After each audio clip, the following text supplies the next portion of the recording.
Ce qui nous unit, nous rapproche ou nous divise timidement ou intensément, il est une chose qui rassemble les hommes et les femmes dans ce qu'ils ont de plus intrinsèque, naturel et inhérent à leur être.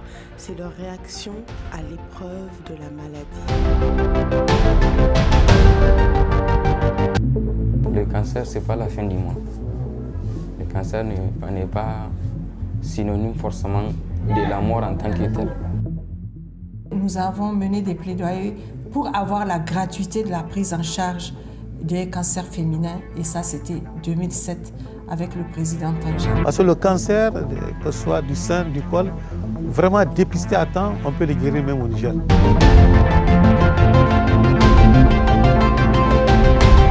Qu'il s'agisse des maladies ordinaires ou plus rares et graves, tous tiennent une attitude singulière unique. En 2020, le cancer a fait environ 10 millions de victimes, soit presque un décès sur 6, ce qui en fait une des principales causes de mortalité dans le monde. Derrière chacune de ces 10 millions de vies perdues, il y a des familles, des proches qui se sont battus aux côtés de leurs êtres chers. Mon histoire avec le cancer, elle a commencé avec mon père. Mon père, il est mort d'un cancer du poumon. Après lui, ma grande sœur est morte d'un cancer du sein. Moi, ce fut mon tour. À partir de l'année 2002, j'ai commencé à sentir de la fatigue qui ne s'explique pas. Et je la combattais en me levant à l'aube. Je cours 3-4 kilomètres. J'achetais des vitamines, mais ça n'a pas d'effet. J'ai fait plusieurs contrôles médicaux. On ne trouve rien. Et en 2006, j'ai senti des problèmes vers mon cœur. J'ai vu un cardiologue. Le cardiologue a dit que côté cœur, il n'y a rien, mais qu'il découvre un diabète. Donc, on se met au régime.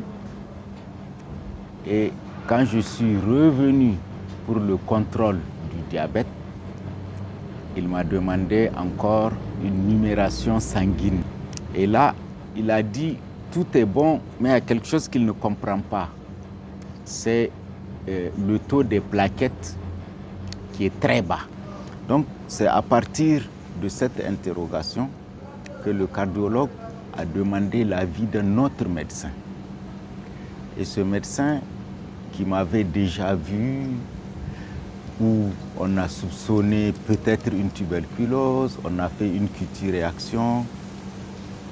Il m'a dit, peut-être qu'il faut que je commence par le début, déshabillez-vous. Il m'a dit, bon, le plus simple, c'est de vous hospitaliser. On va prélever les ganglions et les analyser. J'ai accepté. On a prélevé les ganglions et on m'a fait aussi une ponction de la moelle. Ça se fait au niveau de la poitrine.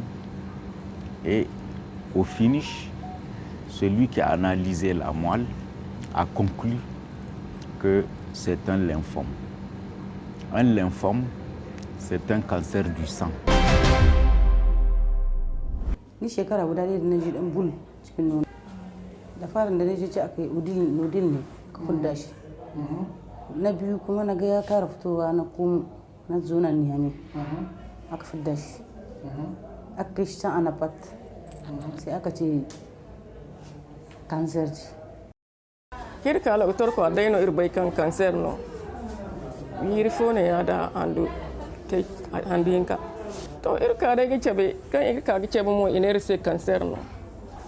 Professeur Marino eddi ngano so bay gufure se safarara kala ido go operation ote operation o bandano wona yemo e go fatta ko ne a foyen guda foyen yega fata kan yin fafa ka banda no guda foyen yega fata to guda din no so ngai ni go pasama iman yegina.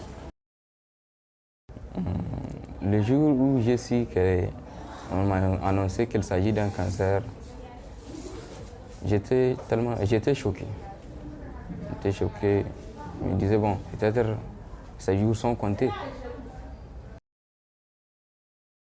Dans l'impéritie de ces situations les plus austères, il appert une pluralité de réactions.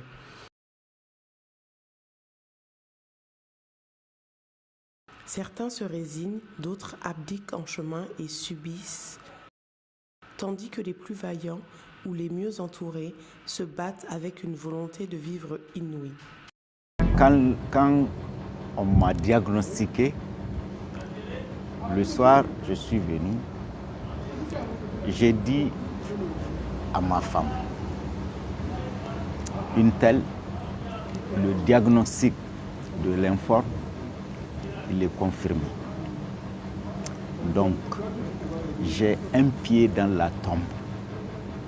Mais comme j'ai fait tous mes devoirs, j'ai dit, je suis serein. 3 minutes après ou moins, moi je me suis endormi. À ce jour, lui, je ne lui ai pas posé la question si elle a dormi ou pas.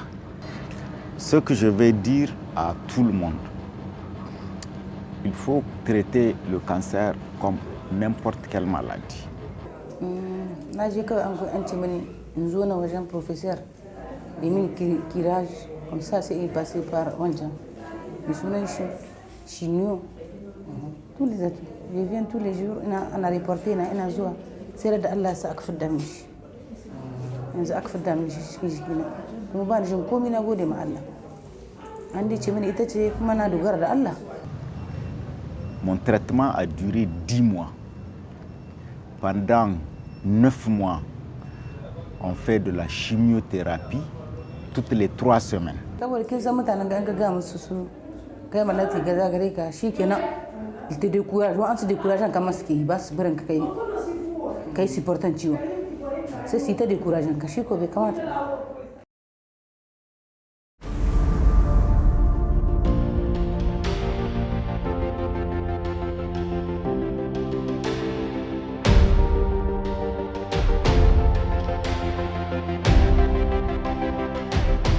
Le plus dur, c'est après la greffe. Lorsqu'on vous a réinjecté vos propres cellules souches, vous ne savez plus rien faire pour vous-même. Vous ne savez faire que 2 choses, la diarrhée et les vomissements.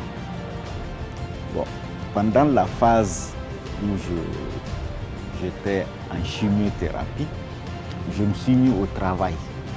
Donc j'ai fini de corriger un livre que j'ai édité par la suite, mais pas sur le cancer. Et après, vous ne savez rien faire. Et comme je lisais beaucoup, j'avais lu que le Bouddha, au moment où il faisait sa quête, mangeait 1 grain de riz par jour. Et il est devenu un squelette. Alors moi je racontais que si je mangeais 3 graines de riz et qu'il reste dans mon ventre 1 heure, j'étais heureux. Dès que vous commencez la chimio, vous ne pouvez rien faire pour vous-même, puisqu'on vous dit de ne pas sortir. Alors je vivais chez mes amis. Et durant tout ce temps, mes amis m'ont tout fourni et ils m'ont épargné de tout. Alors, la seule chose que je faisais, c'est que chaque jour, une infirmière vient, elle prend mon sang. Et en début d'après-midi, je pars prendre les résultats. Et je me souviens que lorsque, au cours d'une séance où je devais faire la chimio, un interne est venu, il m'a examiné, il a fini, il partait, je lui ai dit, docteur, dites-moi, quel genre de lymphome j'ai? Il m'a dit, bon, c'est un lymphome du manteau. Je lui ai dit, ok docteur, on va lui tordre le cou à ce lymphome. Alors il s'est retourné, il m'a regardé. Je lui ai dit oui, on va lui tordre le cou. Ono sina sai kul kala kalkana zama dori no kan asisafa asiye wasu asarge kalmo ay moso agangi jire te borfa ga te ga jiri fofo borfa ga bisa ba jiri fofo irgo diye ala mutane suke da malatin nan kawai hankuri ne kawai za su zo su yi magani kawai abu an ce akwai maganin shi ana bi a samu lahiya sai ka bi hanyar nan kai ma ka samu lahiya. Regardez-les comme des personnes normales, comme quelqu'un qui a une plaie. Quelqu'un qui a une plaie ou à qui on coupe un doigt, ok, vous le regardez comme, bon, il a une souffrance, mais elle va passer parce qu'il y a la médecine et parce que vous lui dites Allekiaye ou tout ce que vous voulez. C'est quand vous faites un regard de désespoir vers le malade que lui aussi se décourage. Et s'il se décourage, il ne va pas se battre. Or, pour toute maladie, c'est votre volonté de vivre et de faire des projets. Donc je dis aux malades, faites des projets. Au Niger et dans le monde, une femme sur 12 développera un cancer au cours de sa vie. Le cancer fait peur. Il est même tabou dans de nombreux pays. De nombreux patients et survivants souffrent de l'ignorance des autres, de leur maladresse et de leurs préjugés. Faire confiance à son organisme est important, disent-ils. Peut-être parle-t-on de confiance quand les cons se fient à l'apparent et que les sages s'arment, se préparent, se vivifient, défient les pronostics, même les plus alarmistes. Le cancer démontre ce que les simplistes se plairaient à étoffer, que ne pas mourir n'est pas toujours synonyme de vivre. Pour preuve, les cellules cancéreuses se refusent au processus naturel, vieillir et mourir. Ici, que le rose soit en couleur ou en fleur, d'octobre ou de novembre, dans un vase ou une tombe, il rappelle que la mort n'arrête pas l'amour. Qui peut la maladie? Quand il est prédit une mort programmée, tout de la guérison rime avec amour, avoir des projets de vie, donner force à la vie, accompagner, tenir la main. L'amour et l'empathie, les personnes au chevet des patients qui ne laissent pas choir, leur tiennent la main, sont ressources quand ils perdent dans leur bataille. Capacité et mémoire changent la donne. Ils ont besoin, dans les méandres de la douleur et de la maladie, que l'équipe devienne le troubadour de leurs éclats et de leurs petites réussites. Ils vivent de l'annonce de la maladie à la rémission une vie de résilience, de combat, de renouvellement, de cris muets et profonde espérance. En réalité, on vit nos vies comme on les vit, parce que pour chaque inspiration complétée par une expiration, nous ignorons l'expiration. Ne pas connaître l'échéance muselle la peur ou l'audace, qui ne s'écrit plus, murmure, s'écrit. Ces témoignages de patients atteints, guéris, qui vivent sur l'autoroute de la survie, avec le feu du désespoir, sont empreints d'émotions, d'humanisme, de peur, de courage, d'un brin de révolte, de force dans la fragilité et indubitablement de foi. Le cancer n'est pas une fatalité. La prévention et le dépistage précoce sont les clés qui permettent de réduire la charge de cette maladie. Au Niger, on estime, selon les données du registre des cancers, qui sont les données officielles, environ 12 946 cas de cancer, toutes formes confondues, ont été enregistrés entre 1992 et 2009. Par rapport à l'accès au dépistage, au plan national, nous disposons de 2 unités, une au niveau de l'hôpital national Amir Boubacar Diallo et une autre au niveau de l'hôpital national de Niamey. Il y a quand même une 3e unité qui est en cours d'installation au niveau de l'hôpital général de référence. Par rapport à la lutte contre les maladies virales, pour ce qui est de cancer, en tout cas particulièrement du col de l'utérus, je pense que là c'est la vaccination surtout, parce que le Niger a commencé il y a quelques années un programme de vaccination chez les en tout cas les sujets de sexe féminin, âgés entre 9 et 13 ans, à partir de 9 à 13 ans. Effectivement, à titre expérimental au niveau du district sanitaire de Madarumfa dans la région de Maradi et puis à Niamey au niveau du district 3 de Niamey. Donc je pense que c'est effectivement ce qui est le plus recommandé et surtout la vaccination. La chose la plus compliquée, quand on prend le cancer gynécologique mammaire, c'est beaucoup plus le diagnostic. Nous voyons les patientes venir à un stade beaucoup plus tardif. Depuis 2002, le Niger a instauré un dépistage précoce du cancer du sein et du col utérin. Malheureusement, beaucoup de patients viennent à un stade tardif, si bien qu'à la maternité ici à Gazobi, nous n'arrivons qu'à opérer que 50% des patients qui ont un cancer du sein, parce que c'est un stade avancé, c'est important. Par rapport au cancer du col utérin, depuis l'instauration du dépistage du cancer en 2002, vraiment les cancers à un stade avancé sont devenus rares. Celles qui viennent avec un stade du col à un stade avancé, c'est celles qui n'ont pas bénéficié du dépistage ou qui viennent de l'intérieur du pays par rapport à ça. Il faut dire aussi la problématique de la prise en charge du cancer au Niger est en train d'être résolue. À côté de la maternité, nous avons un centre national de lutte contre le cancer. On peut faire la chirurgie ici à la maternité, ici à Gazobi, à l'hôpital national, dans les centres de santé mère-enfant ou dans les hôpitaux régionaux. On peut faire la chimiothérapie qui est gratuite effectivement ici et la radiothérapie depuis le 15 novembre 2021 et opération au Niger. Donc la prise en charge est vraiment globale par rapport à ça. Mieux que ça aussi, par rapport à la prévention, outre le dépistage des lésions précancéreuses, depuis 2014, notre pays a instauré la vaccination contre le cancer du col utérin à travers vraiment la vaccination contre l'HPV et qui est effectivement effective et qui permet d'éviter le cancer. Maintenant, par rapport au cancer du foie qui est très fréquent chez nous aussi, qui est en deuxième position, notre programme, notre ministère, ou pour ne pas dire notre gouvernement, veut instaurer la vaccination effective chez les nouveau-nés qui permettra d'éviter, d'éliminer ce cancer du foie. C'est important par rapport à ça.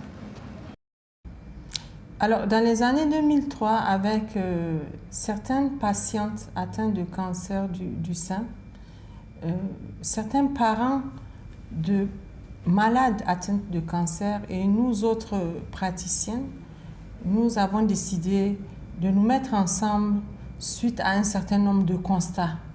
Alors le constat c'était quoi? C'est que il n'y avait vraiment pas d'informations par rapport donc à cette maladie. Une fois diagnostiqués, les patients étaient complètement désemparés. Il n'y avait pas de cadre de rencontre, d'échange, de partage, de soutien après un diagnostic. Il n'y avait pas d'accompagnement. Et nous-mêmes, praticiens, nous étions presque laissés à nous-mêmes parce qu'il n'y avait pas de cadre vraiment organisé pour accueillir les patients de cancer. Et malheureusement, en ce moment-là, les patientes, parce que là je parle essentiellement des cancers gynécologiques, les patientes venaient à des stades très avancés, ce qui ne laissait pas au personnel médical vraiment des choix face à la prise en charge. Il s'agissait plutôt d'accompagnement qui était bien sûr relégué aux associations comme celle que nous avons mis en place avec les patientes. Alors, les objectifs que nous nous sommes fixés, c'était vraiment sensibiliser la population, sensibiliser les femmes pour un dépistage précoce. Nous avons organisé également des plaidoyers à l'endroit du gouvernement pour que cette lutte soit organisée. Et chemin faisant, au niveau de l'OMS, avec les recommandations suite donc aux facteurs de risque communs aux maladies non transmissibles, il a été recommandé au pays de mettre en place des programmes nationaux de lutte contre les maladies non transmissibles et c'est ce qui a été fait au Niger. Nous allons évoquer aujourd'hui le parcours d'hommes et de femmes qui du jour au lendemain ont dû rajouter le cancer dans l'équation de leur vie. Le cancer et nous, histoire de vie.